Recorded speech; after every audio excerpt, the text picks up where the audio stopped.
Bonjour Gallagher Fenwick. Bonjour. Jour de manifestation pro-palestinienne ici même à Paris, mais aussi à Londres où vous nous emmenez Gallagher. Comme nous, les Britanniques sont partagés sur les manifestations en soutien à la Palestine. Les précédents rassemblements ont réuni des dizaines de milliers de personnes dans les rues de Londres. Depuis plusieurs jours, la polémique monte concernant la tenue d'une marche prévue aujourd'hui dans la capitale anglaise. La première salve est partie de la très en vue secrétaire d'État à l'intérieur, Suella Braverman. Coutumière des déclarations qui défraient la chronique, elle a dénoncé, je cite, des marches de haine qui sont des démonstrations d'extrémisme et d'intimidation par des brutes.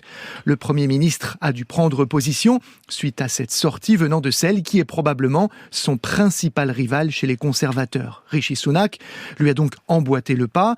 Il a déclaré que cette manifestation est, je cite, irrespectueuse, car elle intervient le jour de l'armistice qui devrait être, dit-il, exclusivement consacré aux commémorations. Il a souhaité l'interdiction de la marche. Erreur, lui a répondu un autre conservateur qui se trouve être le petit-fils de Winston Churchill. Lord Nicholas Soames affirme que ceux qui sont commémorés se sont battus pour la défense de la liberté. C'est là qu'entre en scène un personnage habituellement plutôt discret et au flegme très britannique. Dans ce bras de fer, c'est en effet le chef de la Metropolitan Police qui a le dernier mot.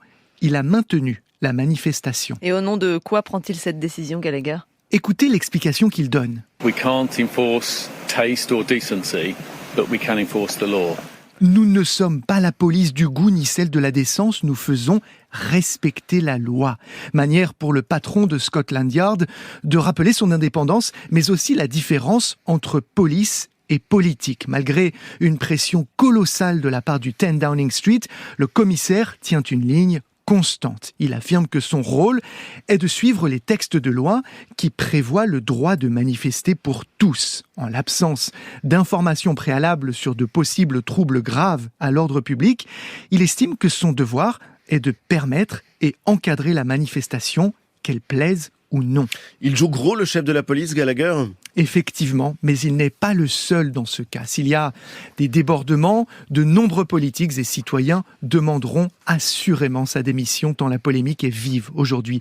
Ce sera également bien plus difficile à l'avenir pour les associations à l'origine de ces rassemblements pro-palestiniens d'obtenir les autorisations de la police. À l'inverse, si le tracé du parcours est respecté et que la foule se disperse sans incident, une partie de la presse britannique sera certainement très dure avec celles et ceux qui ont essayé de fragiliser un droit pour tous au nom de l'idée qu'ils se font de la décence. Merci Gallagher Fenwick, c'était Géopolitique.